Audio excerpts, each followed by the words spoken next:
எதுக்கு நித்தம் சாமி வந்து ஏறிடணும் அதுக்காக தொப்புள தங்காட்டுறிய எதுக்கு மாமன் பம்பரந்தான் விட்டுடணும் அதுக்காக சும்மா நாச்சு பார்க்கும் போது சூட்டனையும் ஏத்துற சாராயத்தை கண்ணுல வச்சு ஆளு மேல ஊத்துற காஞ்ச மாடு கம்புலதான் பாஞ்சது போல் தெம்புலதான் நீயும் மேய பாக்குற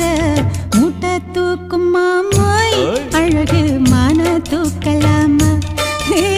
மாமன் வீரம் என்ன அதத்தான் நானும் பார்க்கலாமா சங்கதி எல்லாம் தெரிஞ்சும் ஏயா சொதப்புற இப்படி சங்கதி எல்லாம் தெரிஞ்சும் ஏயா சொதப்புற இப்படி சொர்க்க வாசல் கதவு உனக்கு